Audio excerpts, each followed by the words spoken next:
Good morning students, welcome to the class of mathematics with me Anisha. आज हम probability की exercise 15.1 का NCERT की बुक से क्वेश्चन सॉल्व करेंगे 22 ऑनवर्ड्स। ज़्यादा क्वेश्चंस अब नहीं बचे हैं, 25 तक के क्वेश्चन है। 22 to 25 हमें आज सॉल्व करना है।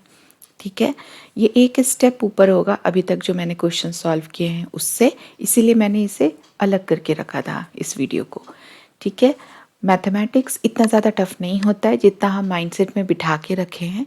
एक फॉर्मूला आप देख रहे होंगे कि इस पूरी प्रोबेबिलिटी चैप्टर में सिर्फ एक ही फॉर्मूला है प्रोबेबिलिटी का, और उसके ऊपर हमने 25 डिफरेंट टाइप्स ऑफ क्वेश्चन समझ लिए। प्रॉब्लम कहाँ थी? क्वेश्चन समझने में। अगर आपने क्वेश्चन समझ लिया है तो फिर सेम फॉर्मूला यूज़ करके आप सारे क्वेश्चंस को कर सकते हो। ठीक है, तो मैथमेटिक्स प्रॉब्लम नहीं है।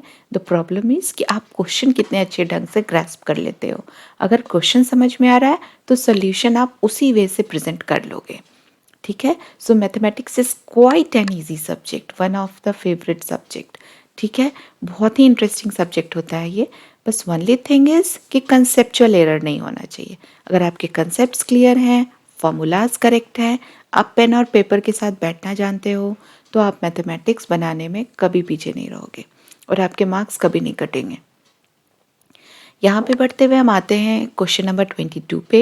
ये क्वेश्चन नंबर 22 बेस्ड है एग्जाम्पल नंबर 13 से।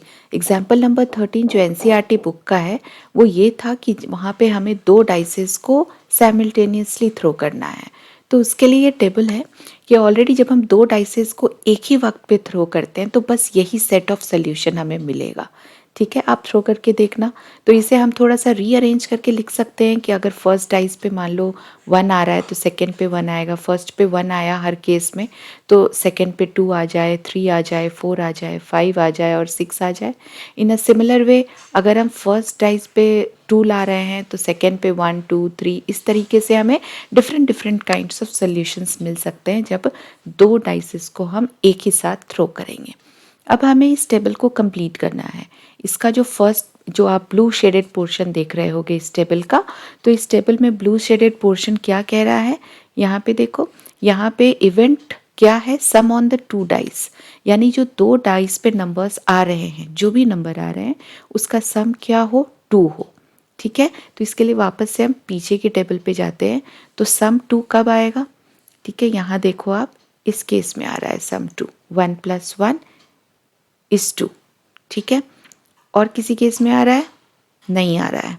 तो यहाँ पे सिर्फ एक ही केस है, इस वजह से इसकी प्रोबेबिलिटी यहाँ ऑलरेडी गिवन है 1/36, क्योंकि एक केस में हमें सम 2 आ रहा है और टोटल पॉसिबल आउटकम्स कितने आए यहाँ पे? यहाँ पे देखो 6/6 है, 6 कॉलम्स हैं और 6 रोज हैं। तो 6 × 6 टोटल पॉसिबल आउटकम्स कितने हो रहे हैं? 36। आप काउंट भी कर लोगे अगर, तो ये बॉक्सेस में कितने आउटकम्स आ रहे हैं? 36। ठीक है, तो 1/36 यहाँ पे दे रखा है। इसी तरीके से अब हम इससे सेकेंड पार्ट को करते हैं। जो यहाँ पे सेकेंड पार्ट गिवन है कि सम जो आना चाहिए वो 3 आना चाहिए। तो सम 3 कौन से केसेस में आएगा? यहाँ देखो, वेट अ मिनट। सम 3 कौन कौन से केसेस में आएगा? एक तो 1 + 2 जब करेंगे तब 3 आएगा, या फिर जब हम 2 + 1 करेंगे तब 3 आएगा। तो 2 केसेस हैं जहाँ पे हमें सम 3 मिल रहा है, और बाकी सारे केसेस में क्या होगा? सम उससे ज़्यादा मिलेगा। ठीक, तो इसे हम सॉल्व कैसे करते हैं इसे मैं नेक्स्ट पेज पे बताती हूँ आपको। तो जो इस टेबल का फर्स्ट ब्लैंक पार्ट आ रहा है वो सम 3 का, वो 1 2 या 2 1 के केस में मिल रहा है। यही 2 केसेस हैं जहाँ पे हमें सम कितना मिल रहा है? 3। ठीक है, अब यहाँ पे प्रोबेबिलिटी ऑफ द इवेंट क्या हो गया? 2 केसेस हैं जहाँ पे सम 3 मिल रहा है, सो 2, और टोटल आउटकम्स मैंने स्टार्टिंग में ही बताया था कि 36 है। तो सिंप्लीफाइड वे में ये 1/18 हो जाएगा। ठीक है, तो अगर हमें एक टेबल फिल करना हो तो यहाँ पे हम क्या लिखेंगे? 1/18। ठीक है, सेकेंड, अब इसके बाद इसके थर्ड कॉलम में आते हैं। यहाँ पे हमें सम कितना चाहिए? 4 चाहिए। इसके लिए वापस से हम जाएंगे पीछे और फिर से मार्क करते हैं 4 कौन कौन की केसेस में है। तो देखो यहाँ पे 2 + 2 जब हो रहा है तो हमें 4 सम मिल रहा है। 3 + 1 जब हो रहा है तब भी 4 सम मिलेगा। यहाँ पे 3 1 है, यहाँ 1 3 है, दोनों ही केसेस में हमें सम 4 मिलेगा। इसके बाद किसी भी केस में हमें सम 4 नहीं मिलेगा। ठीक, तो इसे हम कैसे सॉल्व करेंगे? यहाँ पे इसका सेकेंड पार्ट कर रहे हैं हम। तो सेकेंड पार्ट में वैल्यूज़ क्या क्या आए थे? 1 3 3 1 और 2 2। ये ऐसे सॉल्यूशंस हैं जहाँ पे हमें सम कितना मिल रहा है? 4 मिल रहा है। तो प्रोबेबिलिटी ऑफ दिस इवेंट कितने केसेस आ गए हमारे पास? फेवरेबल आउटकम 3 आउटकम आए और टोटल थे 36। तो इसके आंसर हो गए 1/12 इन सिंप्लीफाइड वे। ठीक है, तो टेबल फिल करते हैं अगेन। तो हमारा टेबल यहाँ पे आ जाएगा 1/12। इसी तरीके से जब हमें सम 5 चाहिए होगा तो 5 सम हमें कब कब मिल रहा है? देखो यहाँ पे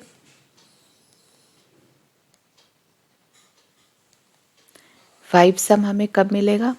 1 4 2 3 3 2 और 4 1। इसका एक ट्रिक मैं और बताती हूँ। अब देखना यहाँ पे 5 सम डायगोनली मिल रहा है यहाँ पे। ठीक है, 5 सम चाहिए तो इधर से 4 इधर से 4 के डायगोनल में जब हम आएंगे तो सम हमें 5 मिल रहा है। सम जब हमें 6 चाहिए होगा तो देखो यहाँ पे 5 1 4 2 3 3 2 4 1 5। फिर हम जब डायगोनल मूवमेंट करेंगे तो हमें सम 6 मिल जाएगा।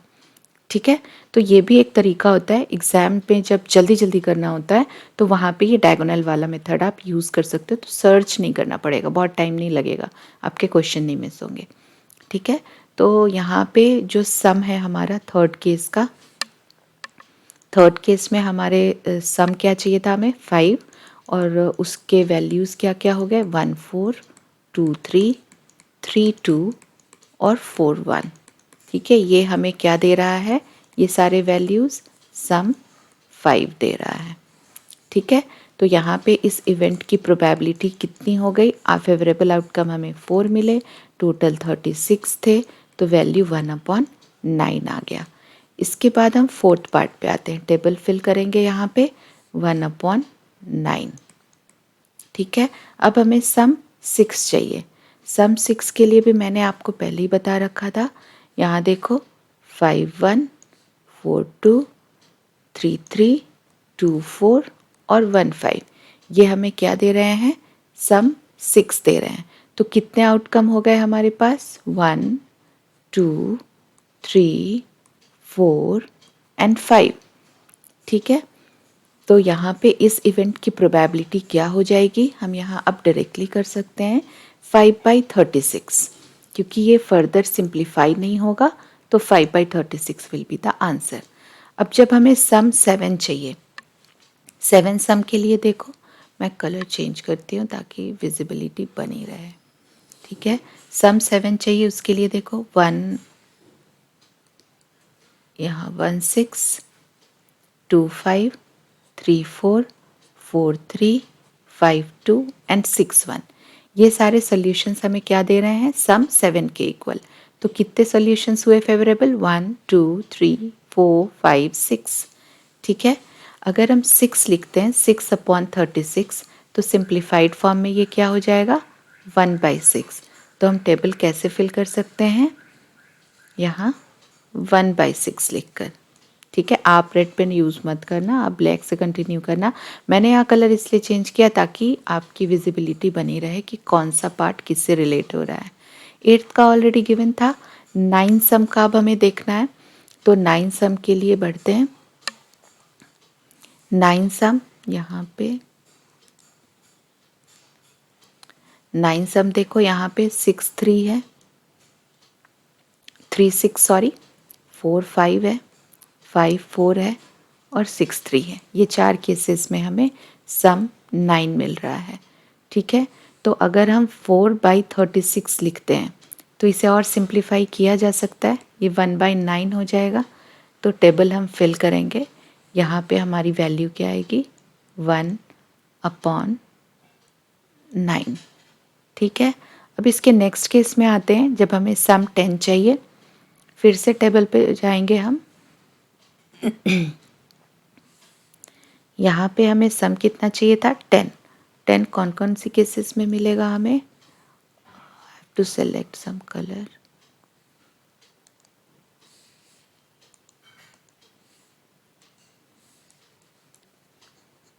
ठीक है, एक ये हो गया, एक ये हो गया और एक ये हो गया। तो इनकी 3 केसेस में हमें सम 10 मिल रहे हैं। ठीक है, तो 3 हो गया फेवरेबल आउटकम। टोटल आउटकम कितने थे, 36। सिंप्लीफाई करेंगे तो 1/12 आएगा।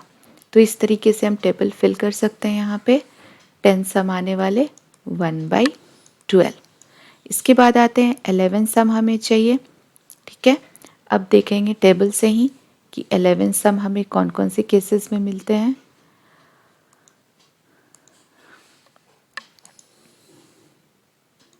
यहाँ पे देखो, ये 5 और 6 देगा 11 सम, 6 और 5 देगा 11 सम, सिर्फ 2 केसेस में।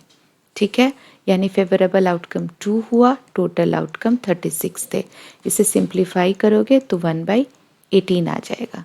ठीक है, तो टेबल फिल करते हैं हम। यहाँ 1/18 आ गया। लास्ट केस ऑलरेडी गिवन है, तो हमें कैलकुलेट करने की ज़रूरत नहीं है। अब इसके सेकेंड पार्ट पे आते हैं। सेकेंड पार्ट हमें ये कह रहा है, कलर चेंज करती हूँ पहले मैं।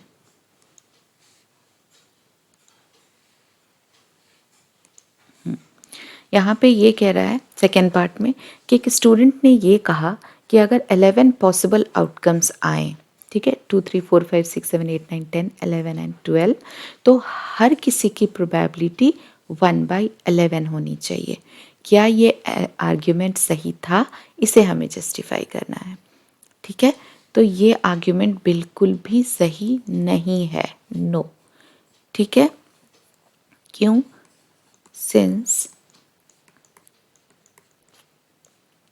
टोटल नंबर ऑफ आउटकम्स, यहाँ पे क्या है, टोटल नंबर ऑफ आउटकम्स हमारे कितने आए थे डाइस में,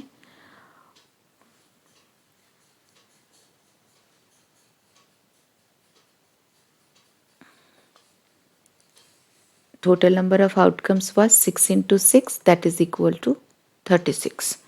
ठीक है, तो यहाँ पे ये आर्ग्यूमेंट इसलिए करेक्ट नहीं है क्योंकि टोटल नंबर ऑफ आउटकम्स 36 हैं, नॉट 11। तो इसलिए यहाँ पे प्रोबेबिलिटी 1/11 नहीं हो सकती है। ठीक है, 11 आउटकम्स नहीं है, यहाँ पे 36 आउटकम्स हैं हमारे पास। ठीक है, यहाँ पे ये जो हमने इस स्टूडेंट ने जो कहा 11 पॉसिबल आउटकम्स, वो इस टेबल के हिसाब से बात कर रहा है कि यहाँ आउटकम 2 मिला सम, आउटकम 3 मिला सम। ये आउटकम्स हैं ही नहीं, ये एक इवेंट है जो हमने फाइंड आउट की, प्रोबेबिलिटी फाइंड आउट कर रहे हैं इन इवेंट्स की, कि हमें सम 2 मिल जाए, हमें सम 10 मिल जाए, हमें सम 12 मिल जाए। तो ये पॉसिबल आउटकम्स नहीं है, ये इवेंट है। इस वजह से जब ये ऑलरेडी एक इवेंट है तो इसकी प्रोबेबिलिटी 1 इन आउटकम्स, अगर ये आउटकम्स होते, इस तरीके का कुछ क्वेश्चन होता कि ये आउटकम्स हैं और फिर इनकी प्रोबेबिलिटी हमें फाइंड आउट करनी होती, तो इट कैन बी 1/11। मगर यहाँ पे टोटल नंबर ऑफ आउटकम, ये डाइस थ्रोइंग में जब हम 2 डाइसेस को एक साथ थ्रो करते हैं तो वहाँ टोटल नंबर ऑफ आउटकम्स कितने हैं, 36, नॉट 11। ठीक है, 11 नहीं है।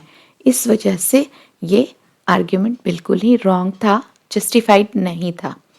ठीक, इसके बाद हम आगे बढ़ते हैं नेक्स्ट क्वेश्चन पे, क्वेश्चन नंबर 13 पे। Let me first clear the screen here.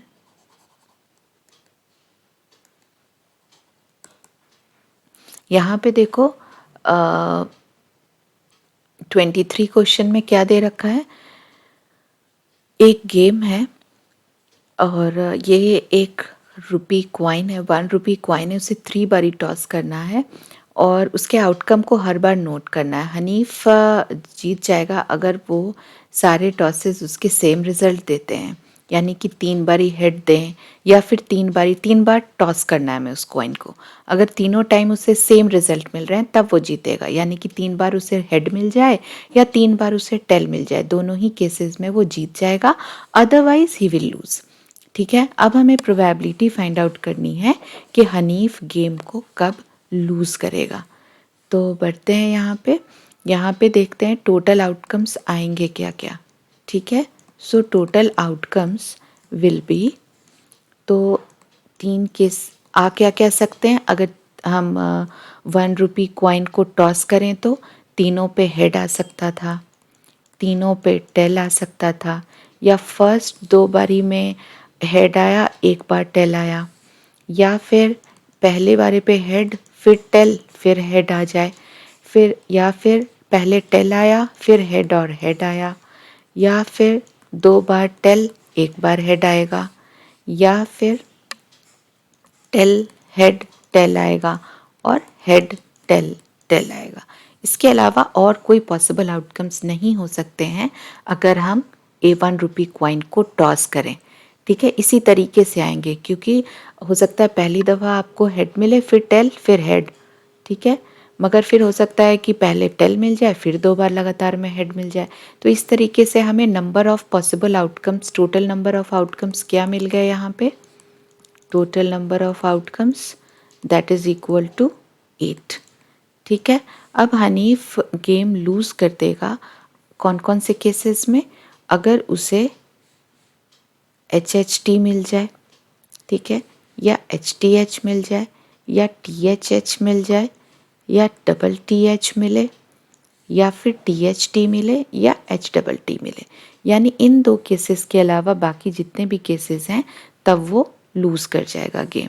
तो प्रोबेबिलिटी ऑफ दिस इवेंट यानी लूजिंग द गेम के केसेस कितने हो गए, 1 2 3 4 5 एंड 6 फेवरेबल आउटकम हो गए और टोटल आउटकम हमारा 8 था। सिंप्लीफाइड तो ये हो गया 6/8 और सिंप्लीफाइड फॉर्म में 3/4 विल बी द आंसर। इसके बाद आगे बढ़ते हुए हम आते हैं क्वेश्चन नंबर 24 पर। यहाँ पे एक डाई को थ्रो किया जा रहा है ट्वाइस, और हमें बताना है कि प्रोबेबिलिटी क्या होगी कि 5 किसी भी बारी हमें ना मिले, और सेकंड ऑप्शन है कि 5 एटलीस्ट एक बार आए। ठीक है, तो अगर हमें ट्वाइस थ्रो करना है तो टेबल हमने शुरू में ही देख लिया था कि जब हम डाइस को थ्रो करते हैं तो टोटल आउटकम्स हमारे पास कितने आते हैं, total number of outcomes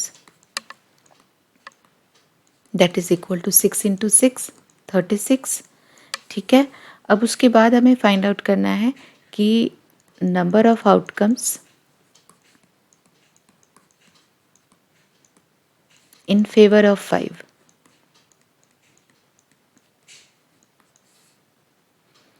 तो 5 के फेवर में आउटकम्स हमें क्या क्या मिल सकते हैं, इस टेबल को हम रेफर कर सकते हैं यहाँ पर।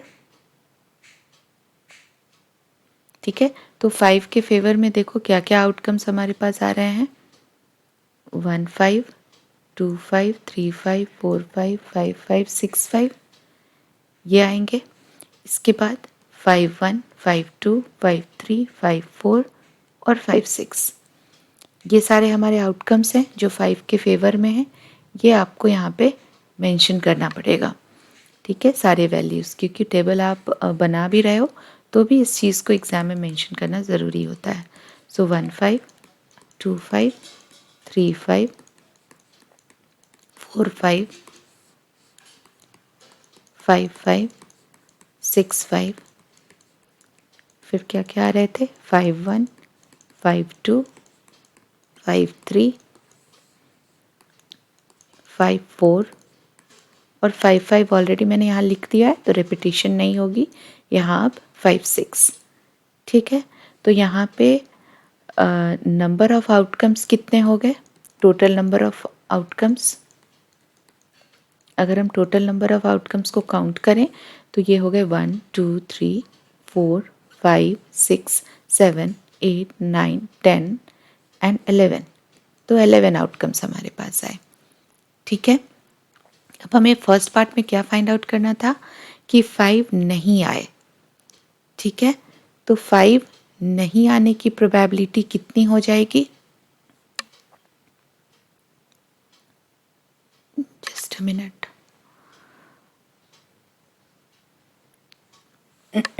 तो यहाँ पे देखो, जब तुम्हारे पास टोटल आउटकम, जब हम 2 डाइस को थ्रो करते थे तब कितने थे? 36 थे, ठीक है। और यहाँ पे फेवरेबल आउटकम यानी कि जब 5 आए, ठीक है, in favour of 5, favour of 5, favour of 5 जो हमारे पास आउटकम आए वो अभी काउंट किया तो कितने आए? 11 आए, ठीक है। तो 5 ना आए, ठीक है, 5 विल नॉट कम इधर टाइम, मिले ना हमें, तो वो नहीं आने की प्रोबेबिलिटी चांसेस कैसे आएंगे? 36 minus 11 that is equal to 25, ठीक है। तो 5 नहीं आए वो कितनी बारी होगा? 25 टाइम्स होगा, ठीक है। तो हम इस इवेंट की फर्स्ट केस की इवेंट निकाल सकते हैं, प्रोबेबिलिटी ऑफ दिस इवेंट। वो फेवरेबल वैल्यूज़ आ गए हमारे पास 25 और टोटल थे 36। सो 25/36 will be the answer of first part. अब अगर हम इसके सेकेंड पार्ट पे जाते हैं, सेकेंड पार्ट क्या था कि 5 एटलीस्ट एक बार ही आए। तो एटलीस्ट एक बार आने के चांसेस हम निकाल चुके हैं कि 11 बार ऐसा हो रहा है कि 5 एक बार एटलीस्ट आए। तो इस केस में अगर हमें प्रोबेबिलिटी फाइंड आउट करनी है कि 5 will come up at least once, at least once मतलब ही हो जाता है कि एक बार से ज़्यादा बार भी आ सकता है बट एटलीस्ट एक बार आना चाहिए। तो ये वैल्यू कितनी हो जाएगी? 11 निकाला था हमें कि 5 के केस में favourable outcomes, number of possible outcomes कितने हैं? 11, और टोटल आउटकम्स कितने हैं? 36। सो 11/36 will be the answer of this part, ठीक। अब इसमें आगे बढ़ते हुए जब हम आते हैं last part of this question पे, ठीक है, जो आज का लास्ट क्वेश्चन है और एनसीईआरटी इस एक्सरसाइज का भी लास्ट क्वेश्चन है। यहाँ पे हमें ये बताना है कि कौन से आर्ग्यूमेंट्स करेक्ट हैं और कौन से आर्ग्यूमेंट्स करेक्ट नहीं हैं। जो 2 आर्ग्यूमेंट्स आप यहाँ देख रहे हो स्क्रीन पे, और उसके रीजंस भी देने हैं। पहला आर्ग्यूमेंट ये था कि अगर हम 2 कॉइन को एक ही वक्त पे टॉस करते हैं और 3 पॉसिबल आउटकम्स आते हैं, ठीक है। फर्स्ट पार्ट करना है हमें। 3 पॉसिबल क्या क्या आ रहे हैं? 2 हेड्स, 2 टेल्स और 1 ऑफ ईच, यानी कि टेल हेड आ सकता था या हेड, हाँ ओके, टेल हेड आ सकता था या फिर हेड टेल आ सकता है, ठीक है। यस, तो या तो हमें ये बताना है कि जब हम 2 कॉइन को टॉस करते हैं एक ही वक्त पे तो 2 हेड मिले, 2 टेल मिले या कोई एक मिले। तो पहले बारी टेल आया, दूसरे में हेड, इस केस में पहली बारी हेड आया, दूसरे में टेल, ठीक। तो यहाँ पे टोटल नंबर ऑफ आउटकम्स कितने आ गए?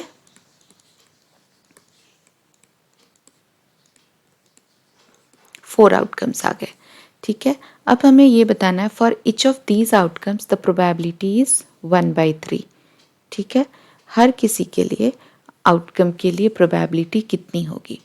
तो पहला केस हम निकालते हैं, probability of getting 2 heads, 2 head आने की प्रोबेबिलिटी। 2 हेड कितनी बार आ रहा है यहाँ पे? एक बार आ रहा है, तो 1/4 होगी टोटल आउटकम, क्योंकि 4 है। अगर हम प्रोबेबिलिटी फाइंड आउट करें 2 टेल आने की, ठीक, तो 2 टेल आने की प्रोबेबिलिटी कितनी हो जाएगी? अगेन 2 टेल कितनी बार आ रहा है? 1 बार आ रहा है, सो 1/4 ये भी हो जाएगा। इसके बाद अगर हम फाइंड आउट करें probability of getting 1 head and 1 tail, तो ऐसा कितनी बार हो रहा है? 1 हेड और 1 टेल 2 बार हो रहा है ऐसा, सो 2/4 यानी 1/2 हो रही है। तो किसी भी केस में हम नहीं देख रहे हैं कि प्रोबेबिलिटी 1/3 आई, जो कि यहाँ क्वेश्चन में दे रखा था। Hence this argument, is incorrect, ठीक है, अब इसके सेकेंड पार्ट पे बढ़ते हैं। सेकेंड पार्ट ये मेंशन है कि एक डाई को हमने थ्रो किया। पहले केस कॉइन का था, सेकेंड केस डाइस का है। तो एक डाई को जब हम थ्रो करते हैं तो दो पॉसिबल आउटकम्स आते हैं, या एक ऑड नंबर आएगा या एक इवन नंबर आएगा। तो probability of getting an odd number is 1/2। Again इस क्वेश्चन को हम सॉल्व करेंगे। नेक्स्ट स्क्रीन पे हम आते हैं। यहाँ पे देखो टोटल पॉसिबल आउटकम क्या हो गया। टोटल पॉसिबल आउटकम्स अगर हम डाइस को थ्रो करते हैं, सो दैट इज़ 1 2 3 4 5 एंड 6। ठीक है, ये सारे आउटकम्स थे, तो टोटल पॉसिबल आउटकम कितने हो गए? 6 हो गए। अब probability of getting odd number हमें फाइंड आउट करना है। तो ऑड नंबर क्या क्या हो गए? 1 3 5, तीन ऑड नंबर हैं और टोटल आउटकम 6 थे, यानी 1/2 आ गई। और probability of getting an even number जब हमें फाइंड आउट करना है, तो इवन नंबर क्या क्या हो गए? 2 4 एंड 6, यानी तीन इवन नंबर हैं अपॉन टोटल आउटकम्स, सो 3/6 1/2 आ गए। तो दोनों ही केसेस में हम क्या देख रहे हैं कि हमें प्रोबेबिलिटी क्या मिल रही है? 1/2। क्वेश्चन में क्या था? Probability of getting an odd number is 1/2। तो यस, ऑड नंबर भी आने की प्रोबेबिलिटी क्या है? 1/2। Hence this argument is correct.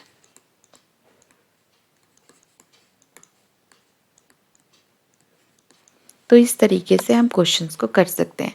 I hope आपको ये क्वेश्चन समझ में आया होगा, सॉल्यूशन समझ में आए होंगे और बनाने का तरीका भी समझ में आया होगा। स्टिल अगर आप किसी तरीके का प्रॉब्लम फेस करते हो तो please write down in the comment box. अगर अब तक आपने मेरे चैनल को सब्सक्राइब नहीं किया है तो प्लीज़ कीजिए, और अगर अच्छा लगा हो तो लाइक और शेयर करना ना भूलिए।